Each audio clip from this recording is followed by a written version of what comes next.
আগের দিন পর্যন্ত আমরা কি করেছি, হাইব্রিডাইজেশন দেখেছি। কি কি হাইব্রিডাইজেশন দেখেছি?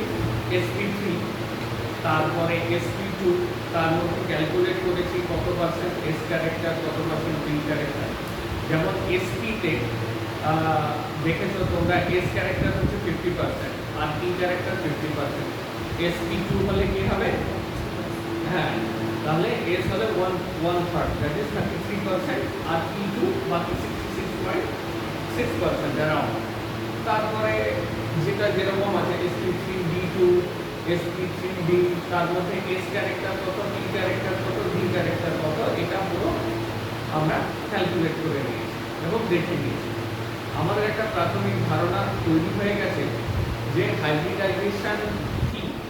হাইব্রিডাইজেশন বেসিক্যালি কি, যে দুটো ইলেকট্রন কোন একটা এলিমেন্টের, সেটাকে আমি এক্সাইট করবো, এক্সাইটেড স্টেটে যাবে, তার উপরের অরবিটালগুলোর সাথে মিক্সিং হবে, ঠিক আছে, তা সেটা একটা হাইব্রিড অরবিটাল তৈরি করবে। তারপরে আরেকটা এলিমেন্টের যে দেবে ডোনার অ্যাটম, ইলেকট্রন এসে তাতে যোগ দেবে এবং দুজনে বন্ড তৈরি করবে। আমি এটাকে এক্সাম্পল দেখিয়েছি।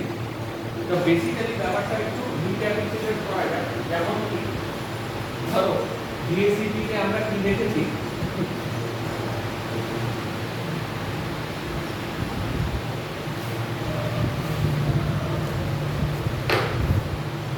এটা বেসিক্যালি কি, যে valence and electron pair repulsion pair, ঠিক আছে।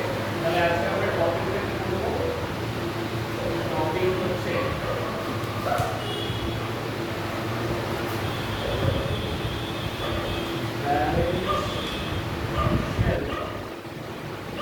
ইলেকট্রন পেয়ার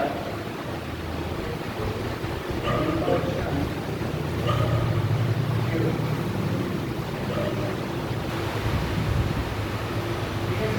এই তো, তাহলে রিপালশন থিওরি এটা পড়ার আগে আমাকে এইটুকু বুঝতে হবে what is valence and electron pair. তারপরে প্রথমে ফার্স্ট এইটা যে বোঝার আগে ফার্স্ট দেখি হোয়াট ইজ ভ্যালেন্স। তারপরে প্রথমে বিএসইপি টা জানতে হবে, তাহলে বিএসইপি আর কি লিখি এখন, ঠিক আছে, বিএসইপি আর এটা শুরু থেকে বিএসইপি টা জানতে হবে। বিএসইপি কি ব্যালেন্স, আচ্ছা ব্যালেন্স মানে কি লিখছি তো ঠিকই আছে, ব্যালেন্স শেল এটি দেখা যাচ্ছে ইলেকট্রন পেয়ার এই সাইডে মানে কোন সাইডে,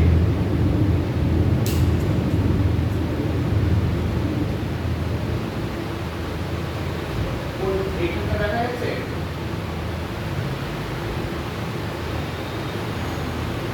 এইটা উপরে লাল লেখার কারণে এই তো টপিক,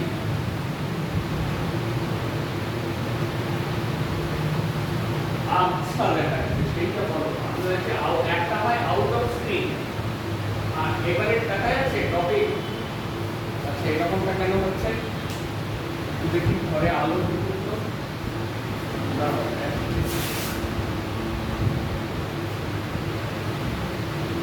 এবারে একটু দেখো দেখি, দাঁড়াও আরো আমি ঠিক করে দিচ্ছি।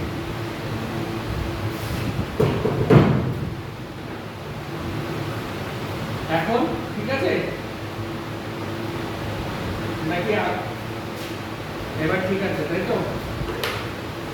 এবার এটি একটা ভ্যালেন্স শেল ইলেকট্রন পেয়ার। তাহলে এখানে কি আছে, তাহলে এই ইলেকট্রন পেয়ারটাকে একটু দেখে নিই, একটা एग्जांपल নিই। ফার্স্টে বোঝার আগে একটু রিক্যাপ করে নিই। রিক্যাপ জিনিসটা কি, যেমন আমরা দেখেছিলাম CH4, তাহলে কার্বনের আমরা কি দেখেছি, হিলিয়াম, কার্বন C6, তাহলে এখানে কি হবে 2s2 2p2,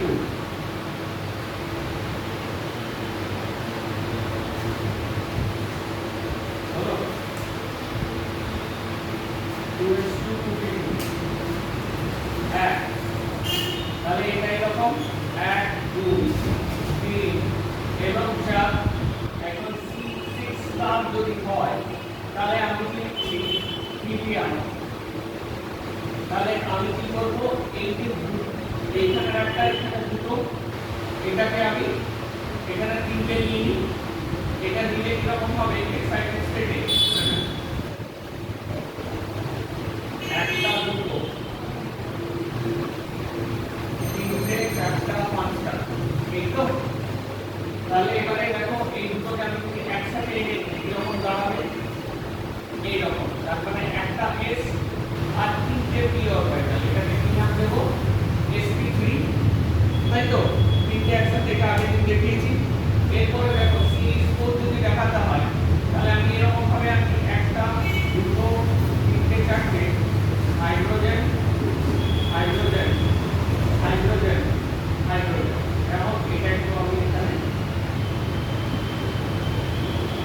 এটার উপর নিয়ে দিই, এইখান দিয়ে আসে এটা নিয়ে দিলাম, এটার নাম দিয়ে দিলাম sp3। কেমন, তাহলে এখানে গেল চারটে। এবারে দেখো কি হচ্ছে ব্যাপারটা, আমি কেন এটাকে ভ্যালেন্সিয়াল ইলেকট্রন পেয়ার বলছি। এটা তো ভ্যালেন্সিয়াল, যে তাহলে কি হয়েছে এক্সাইটেড স্টেটে এসেছে। এখন এই একটা এসব তিনটে পেয়ে মিলে sp3, এই যে সিঙ্গেল সিঙ্গেল কালো যে যেগুলো আছে একটা দুটো তিনটে চারটে। এবার হাইড্রোজেনেরও কি ছিল, হাইড্রোজেনের দেখো 1s1 ছিল, এটাও 1s1 1s1 1s1। তাহলে আলটিমেটলি এটাকে আমি লালে এঁকে দিই যাতে বুঝতে সুবিধা হয় যে এই ইলেকট্রনটা পার্টিসিপেট করেছে, দিস ইজ এই যে লালেরটা, ঠিক আছে। এটা হাইড্রোজেনের কন্ট্রিবিউশন, তারপরে পার্টিসিপেট করলো কারা, এটা ভ্যালেন্স শেল, ঠিক আছে। চারটেরই ভ্যালেন্স শেল একটা, এখানে এর ভ্যালেন্স শেল, এটা মিলে পেয়ার করলো, সেজন্য এই ইলেকট্রন পেয়ারটা কা ভ্যালেন্স শেল। এই ভ্যালেন্স শেল গুলো কার, যারা বন্ডিং এ পার্টিসিপেট করেছে, সেই জন্য আমরা বারবার কথা বলছি ভ্যালেন্স শেল ইলেকট্রন পেয়ার। এবার বোঝা গেছে, এই যে দোকা দোকা হয়ে গেল, দুজনে একসাথে এসে গেল, এটাকে বলবো ভ্যালেন্স শেল ইলেকট্রন পেয়ার। তাহলে এই ডিএসসিপি শুরু করার আগে কয়েকটা জিনিস শেখা যাক, যেমন এটা sp3, আগের দিন আমি এটাও দেখেছি, তারপর এটা sp3 হাইব্রিডাইজ হয়ে গেল। তাহলে এটা কি রকম দেব, এরকম স্ট্রাকচার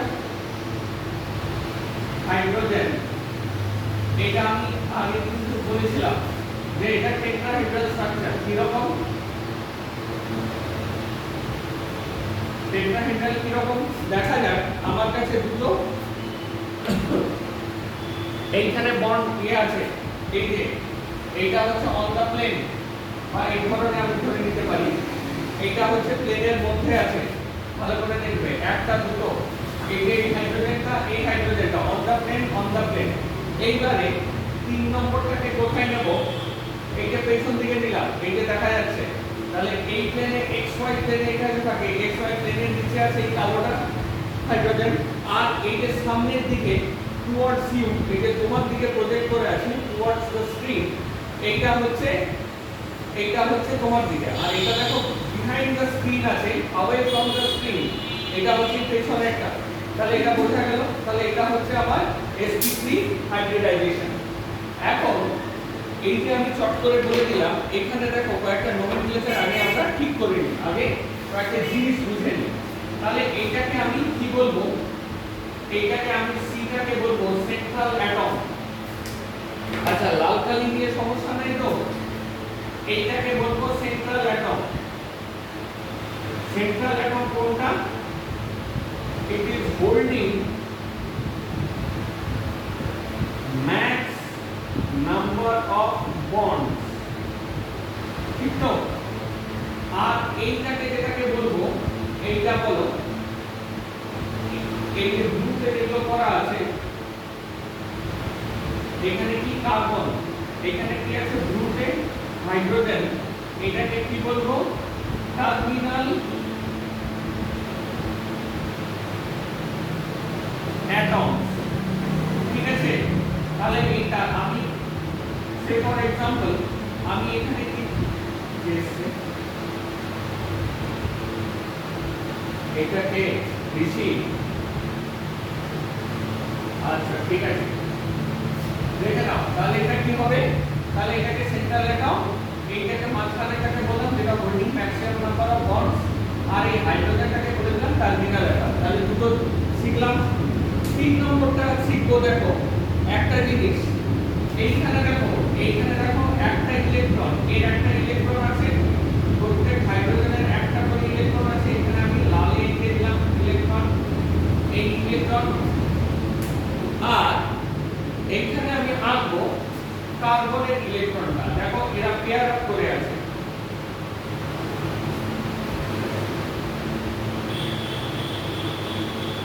আচ্ছা এইখানে তো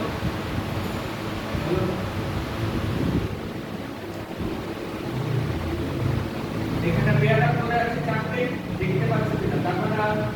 তার মানে এটাকে আমরা কি বলবো? Bond pair. তাহলে ইলেকট্রন গুলো কোথায় ইনভলভ? এটা হচ্ছে একটা বন্ড পেয়ার, এটাকে নাম দেব বিপি আর বন্ড পেয়ার হলো। এইখানে দেখো আরেকটা ইলেকট্রন পেয়ার আপ করে আছে, তার মানে এটাও হচ্ছে একটা বিপি।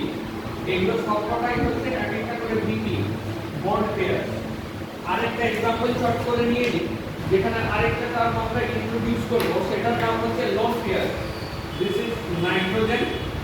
নাইট্রোজেনের মাথায় হচ্ছে এরকম ইলেকট্রন, এখানে একটা হাইড্রোজেন, এইটা হলো, আর একটা আছে বাইরের দিকে এই হাইড্রোজেন। এইখানে দেখো, তাহলে আমি এটা প্রশ্নটা করব মিঠিকে। মিঠি, তাহলে এখানে সেন্ট্রাল অ্যাটম কোনটা? সিএ কোনটা? সি, এই যে তার মানে সিএ টাকে আর এই নাইট্রোজেনটাকে আমি সিএ নাম দিলাম, ঠিক তো? Central atom. এরপরে এইগুলোকে কি নাম দেব? এইগুলো হচ্ছে টার্মিনাল অ্যাটম, তাই তো? টিএ হলো। এরপরে আমার কি দরকার?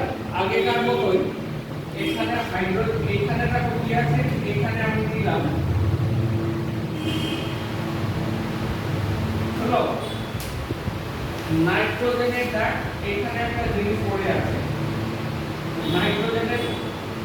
তাহলে এইগুলোকে কি নাম দেব? এই ইলেকট্রন গুলোকে, এইগুলোকে আমি নাম দেব বন্ড পেয়ার। হ্যাঁ কি না? বন্ড পেয়ার মানে কি? Electron pair involved in bond formation. Yes or no? বোঝা গেছে? হলো। আরেকটা দেখো ডেভেলপ করে চেয়ে আছে এইটা, এটাকে কি বলবো? Lone pair. তাহলে electron pair E minus pair located at central atom, তাই তো? they can take part in coordination. আমরা কোঅর্ডিনেশন প্রিন্সিপে পড়েছি। এই যে লোন পেয়ারটা, এখানে দেখো ডটেড বন্ড কেন দিয়েছি? এই ডটেড বন্ড মানে পেছনে, এটা হচ্ছে ড্যাশ বন্ড, এটা হচ্ছে সলিড বন্ড। তার মানে এই হাইড্রোজেনটা সামনের দিকে, লোন পেয়ারটা বোর্ডের উপরে, আর হাইড্রোজেনটা on the plane of the bond, on the plane of the board. হলো? তাহলে এই গেল। তাহলে আমরা কি কি টার্ম পেলাম? এখানে আমি তাহলে লিখে দিই, এটাকে আমরা বলবো এলপি। হলো? এইখানে আমরা কি বলবো? এইখানে আমরা এটাকে বলবো বিপি, ঠিক তো? Yes or no? বোঝা গেছে? Nomenclature clear?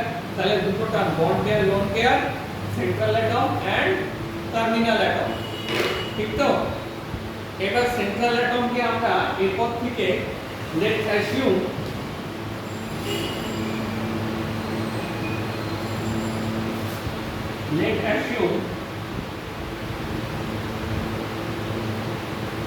CA কে আমি A দিয়ে ডিনোট করব, আর টার্মিনাল অ্যাটমকে আমি T দিয়ে ডিনোট করব।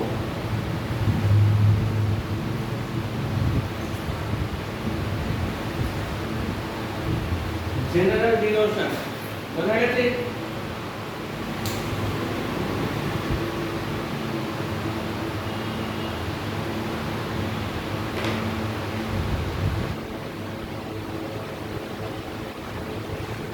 Madam clear?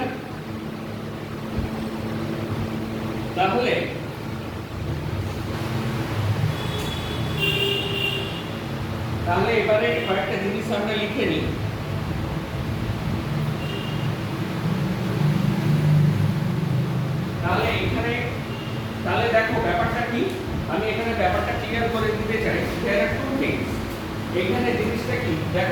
ইলেকট্রন পেয়ার আছে তো basically this is electron density ঠিক এবার ইলেকট্রন ডেনসিটি যেখানে এটা একটা ইলেকট্রন ডেনসিটি সেম চার্জ এবার দুজনের মধ্যে কি করবে রিপালশন করবে ঠিক আছে কেন এটা সিমিলার চার্জ তোমরা জানো যেমন এই শুধু যদি ক্লাসিক্যাল মডেলটা না তাহলে তুমি এটা জানো F proportional to q1 q2 by r square এখন যদি এই q1 q2 সেম চার্জ হয় মানে সিমিলার কাইন্ড অফ চার্জ হয় নেগেটিভ নেগেটিভ তাহলে এটাকে রিপালসিভ হবে তাহলে এখানে তো ইলেকট্রন ডেনসিটি আছে ইলেকট্রন ডেনসিটি রিপেল করবে ঠিক আছে তাহলে আমরা জানলাম যে এখান থেকে রিপালশন হবে কিন্তু কার রিপালশন কতটা তাই তো এটা এখন জানতে হবে কার রিপালশন কতটা তার মানে দেখো যদি আমরা it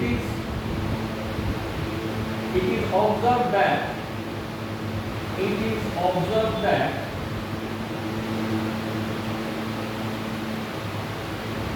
repulsion of lone pair is greater than lone pair bond pair আমি কারণটা বলছি আর greater than bond pair এই জিনিসটা হচ্ছে কেন ভালো করে দেখবে যে লোন পেয়ার মানে কি যে ইলেকট্রনটা এখানে কনসেন্ট্রেটেড কিন্তু আমি যদি একটা বন্ড নিই ধরো এটা একটা বন্ড যেমন এইটাতে একটু আগে আমি যেটা দেখালাম তাহলে কি এই যদি বন্ড পেয়ার যদি নিই ধরে নাও একটা বন্ড এবার আমি বন্ডটাকে হাতে তুলে নিলাম যেমন এবার বন্ডটাকে যদি আমি হাতে তুলে নিই তাহলে আমার কি দাঁড়াচ্ছে ধরো এটা একটা এরকম ছিল রাইট দেখতে পাচ্ছ কিনা বলবে এই যে এটা তোমার দিকে ছিল হলো আর এইটা হচ্ছে আমার দিকে তাহলে এই রকম ঠিক আছে like this it is projected toward you এই রকম অনেকটা হলো তাহলে এখন গল্পটা আমার কি দাঁড়ায় তাহলে আমি যে কোনো একটা বন্ডের ডেসক্রিপশন তুলে নিই ধরো বন্ডে তার মানে ইলেকট্রনটা দেখো এই দুটো পেয়ার অফ ইলেকট্রন কোথায় অনেকটা জায়গা জুড়ে বিস্তৃত ঠিক তো এইখানে বিস্তৃত so they are diffuse over this bond length আর যদি ইলেকট্রন যদি লোন পেয়ার হয় যেমন নাইট্রোজেনের ক্ষেত্রে আমি এরকমটা দেখাতে পারি যে এটা এই রকম মানে ইলেকট্রন ডেনসিটিটা দেখো খুব কাছে এবং অনেক এইটুকু জায়গার মধ্যে দুটো ইলেকট্রন জড়িয়ে রয়েছে এর বন্ড পেয়ার মানে অনেকটা সচরাচর যেহেতু ইলেকট্রন ডেনসিটিটা লোন পেয়ারের ক্ষেত্রে অনেক বেশি সেই জন্য দুটো লোন পেয়ারের মধ্যে সবথেকে বেশি রিপালশন হয় বন্ড পেয়ারের মধ্যে অনেকটা লেন্থ জুড়ে দুটো ইলেকট্রন আছে দুটো ইলেকট্রন ডেনসিটি অনেকটা লেন্থ জুড়ে অবস্থিত সেই জন্য কি হবে এটার মধ্যে এটা চার্জ ডেনসিটি কম হবে সেই জন্য দেখো বন্ড পেয়ার রিপালশন সবথেকে কম আবার যদি লোন পেয়ার আর বন্ড পেয়ারের মধ্যে একটা হচ্ছে ফুল চার্জ এখানে আছে আর এখানে কি হচ্ছে অনেকটা বিস্তৃত তার মানে খানিকটা কম তাহলে সবথেকে বেশি কি হবে লোন পেয়ার মাঝে হচ্ছে লোন পেয়ার দেন বন্ড পেয়ার বোঝা গেল তাহলে আমরা বেসিক্যালি প্রথমে বিএসসিপি করলাম আমরা আইডেন্টিফাই করলাম যে ইলেকট্রন পেয়ার কোনগুলো হলো ইলেকট্রন পেয়ার কোনগুলো হয়ে যাওয়ার পর আমরা তাদের মধ্যে এক্সটেন্ড এটা ডিটারমাইন করলাম যে তার মধ্যে রিপালশন সবথেকে বেশি হওয়া উচিত ঠিক তো এরপরে দেখো এটা গেল এক আমরা কয়েকটা এক্সাম্পলস নিয়ে নিই সাম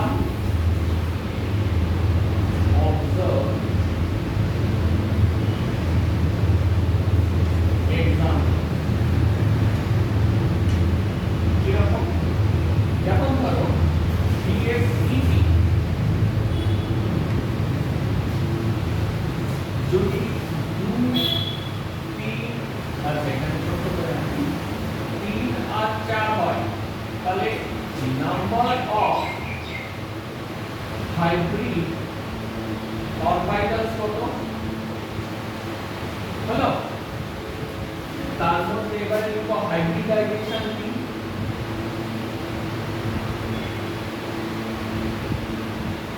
যেহেতু হাইব্রিডাইজেশন আমি আগের ক্লাসগুলোতে কিছু এক্সপ্লেন করেছি এখানে আর আমি এক্সপ্লেন করলাম না তো বলেছি এস মানে হচ্ছে একটা এস এসপি হলে একটা এস আর একটা পি যেমন এখানে দেখেন হাইব্রিডাইজেশন আর তারপর আমি কি লিখবো জিওমেট্রি।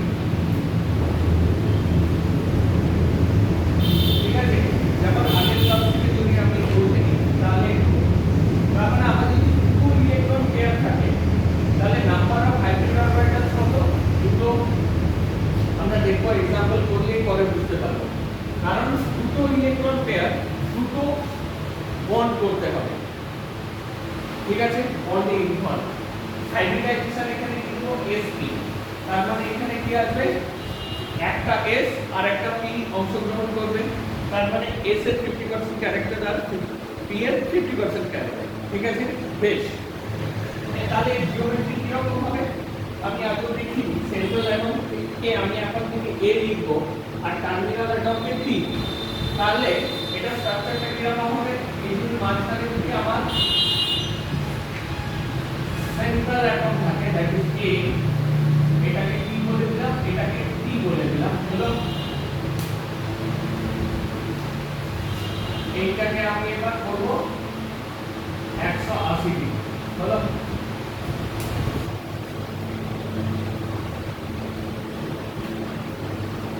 এখানে যদি 3 নম্বর হাইড্রোজেন অরবিটাল থাকে তাহলে তিনটে যদি ইলেকট্রন পেয়ার থাকে তাহলে কি হতে পারে, হাইড্রোজেন অরবিটাল 3। আমি এখন লোন পেয়ারের কথায় আসছি না, লোন পেয়ার নেই, আমি এমন एग्जांपल তুলে ধরছি যেখানে লোন পেয়ার নেই, শুধু বন্ডিং অরবিটালস আছে। কেমন, তাহলে 3 যদি হয় তাহলে আমার 3 এই রকম লাগবে sp2, তিনটে ভ্যালেন্স শেল, কারণ তিনটে হাইড্রোজেন অরবিটাল তৈরি করতে গেলে আমার তিনটে শেল লাগবে যেখানে ইলেকট্রন পেয়ার গুলো ঢুকে ঢুকে আছে।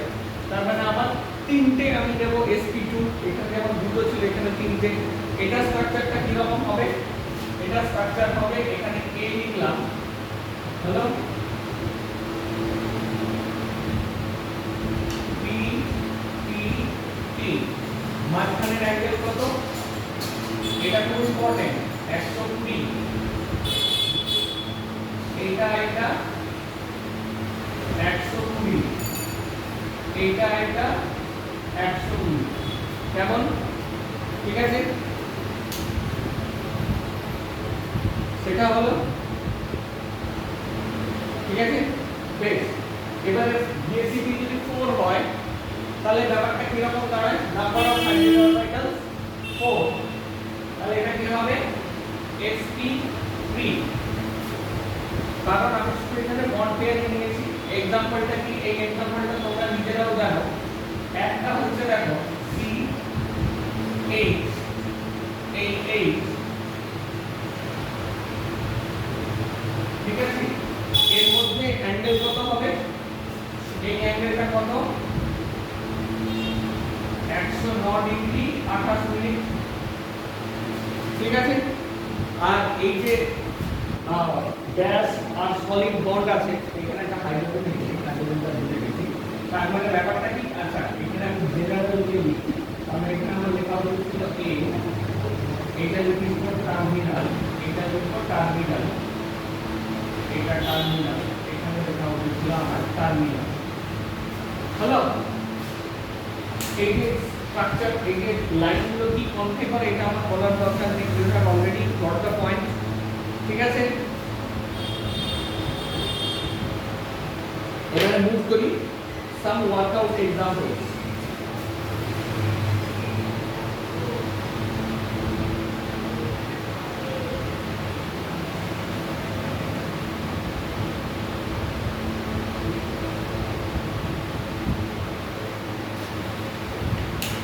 তাহলে সাম ওয়ার্কআউট এক্সাম্পল, যেমন আমি এখানে BE, এটা ভালো করে করব, BeCl2, ঠিক তো। তাহলে বেরিলিয়াম অ্যাটমিক নাম্বার কত, লাইবনজি,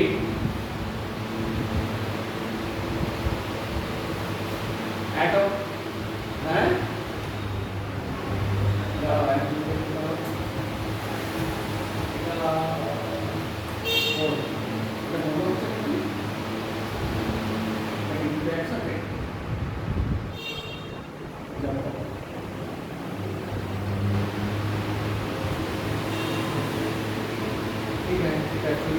ঠিক আছে, 4, তাই তো।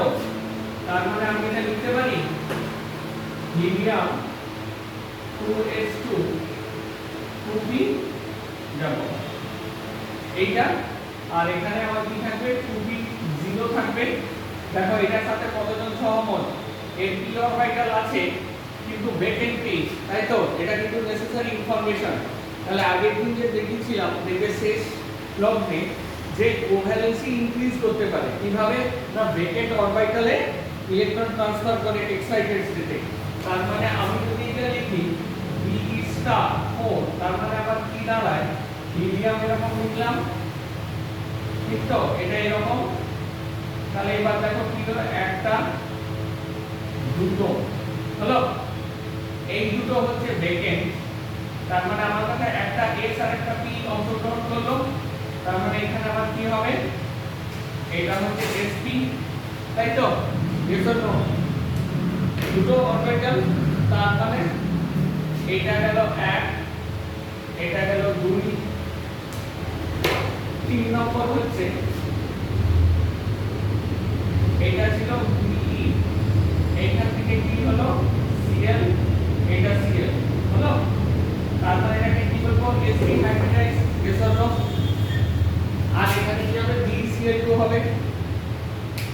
তাহলে BeCl2 আমার কি হলো, এরকম লিখলাম BeCl, Cl, এটা sp হাইব্রিডাইজ কত অ্যাঙ্গেল হয়, এটা হচ্ছে central atom, this is central atom হলো, এটা হচ্ছে টার্মিনাল অ্যাটম, সেন্ট্রাল অ্যাটমকে আমি Pa লিখব, এটা হচ্ছে T।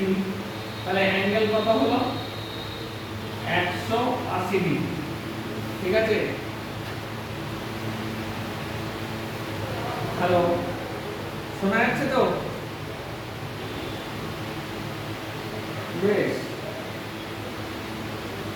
আচ্ছা হঠাৎ কি বোর্ডটা দূরে সরে গেল? না ঠিক আছে, বলো তো, বোঝা যাচ্ছে তো?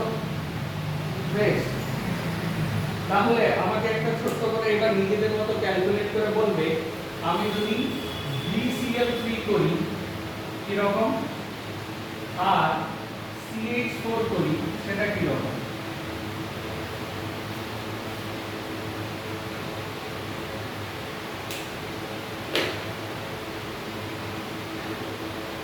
তাহলে এই স্ট্রাকচারটাকে আমরা কি বলবো, লিনিয়ার।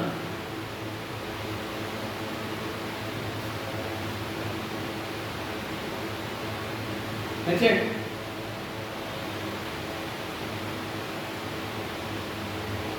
হ্যাঁ, কিন্তু একটালে CH4 এর ক্ষেত্রে আমি এই জিনিসটাই দেখো এইখানে আমি আঁকবো। তাহলে এখানে কি লিখবো, কপি ফ্রম previous portion,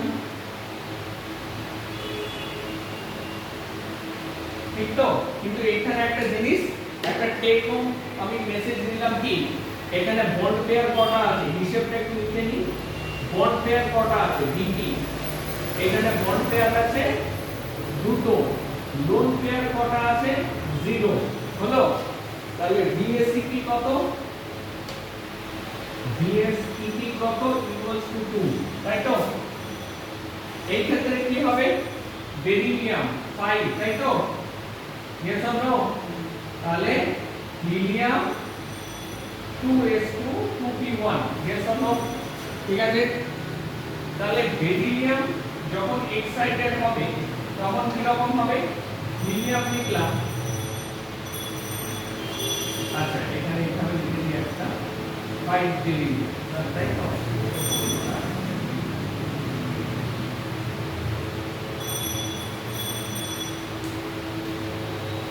এখানে লিখি 1 2 3, এটা 2p, এটা 2s। এখন বেরিলিয়াম যখন এক্সাইটেড হবে তখন আমি কি লিখবো, আমি আর এই পোরশনটা লিখছি না, এটা এখানে টুকে দেবে, বেরিলিয়াম হলো। তাহলে এখানে আমরা কি দাঁড়াবো, এইখানে এইভাবে দাঁড়াবো। তাহলে 1 2 3,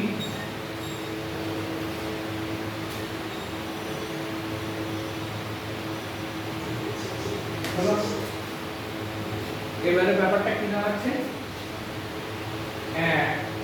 2 3 তাহলে এখানে কি দেবো ক্লোরিন দেবো এটা আচ্ছা এখানে ক্লোরিন দেবো আর এখানে ক্লোরিন দেখো এটা একটা S আর এখানে কি হচ্ছে দুটো তার মানে এটা কি হবে sp2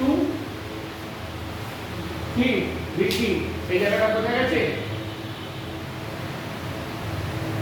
এই জায়গাটা বোঝা গেছে এই যে একটা ইলেকট্রন এখানে এক্সাইট করে লাগিয়ে দিয়ে পড়লো তার মানে একটা এর সাথে দুটো p ইনভলভ হলো তার মানে আমার হাইব্রিডাইজেশন কি হবে sp2 এবার sp2 দেখি কি রকম স্ট্রাকচার এরকম তাহলে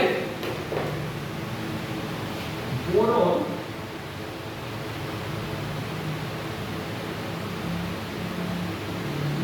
ক্লোরিন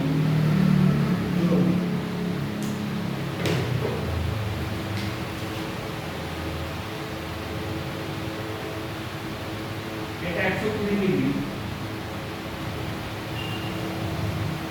120 যেমন এবার বোঝা গেছে sp2 কেন তাহলে এখানে দেখো বন্ড পেয়ার কটা আছে bb ইকুয়ালস টু কটা একটা দুটো তিনটে ঠিক আছে রাতুল মেজি লালবন্তি এখানে বন্ড পেয়ার কটা আছে তিনটে লোন পেয়ার কটা আছে নেই জিরো তার মানে ব্যালেন্স সেল ইলেকট্রন পেয়ার কটা আছে এখানে আছে 3 হবে BSCP মানে কি LP BP ঠিক তো তাহলে এখানে তাহলে 3 হলে এটাকে আমি কি বলবো sp2 হলো তাহলে এখানে স্ট্রাকচার কি চলে এলো 120 120 120 ঠিক আছে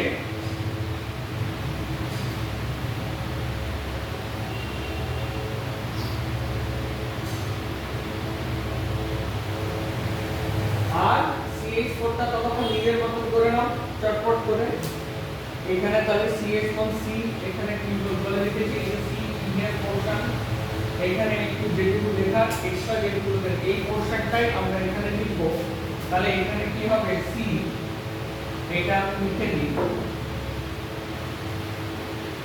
হলো তাহলে এখানে বন্ড পেয়ার কটা চারটে লোন পেয়ার কটা 0 তার মানে BSEP কটা চারটে তার মানে এটা কি sp3 sp3 হলে টেট্রাহেড্রাল স্ট্রাকচার হবে এটাকে আমরা টেট্রাহেড্রাল বলবো আচ্ছা এইটা সম্বন্ধে কি বিশেষ কিছু বলা হয় এই স্ট্রাকচারটা কি রকম এই স্ট্রাকচারটা একটা এই রকম একই প্লেনে আমার তিনটে থাকবে একই প্লেনে তিনটে তারপরে এটা অনেকটা কি রকম this central atom এখানে যে সেন্ট্রাল অ্যাটমটা দেখছো এই central atom is actually central point of or in center of circumcenter of যাইখানেটা বলে an equilateral triangle তাই তো তিনটে বাহু সমান থাকলে ইকুইল্যাটারাল বলো তো তাই তো ব্যাস ইকুইল্যাটারাল এটা সমবাহু ত্রিভুজের ইন সেন্টার বা ইকুইল্যাটারাল ট্রায়াঙ্গেলের মাঝখানে ইন সেন্টারটা এটাকে বলবো তার মানে এই যে অ্যাটমটা এটা মাঝখানে আছে টি যেটা টার্মিনাল অ্যাটম এগুলো এই চারদিকে বসে আছে ঠিক আছে হয়ে গেছে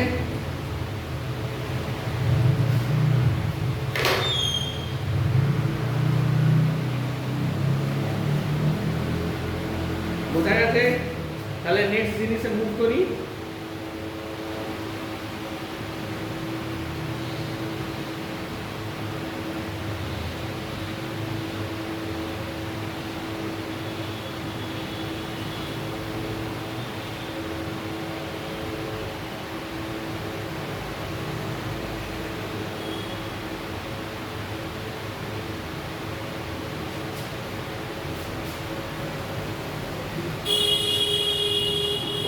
আচ্ছা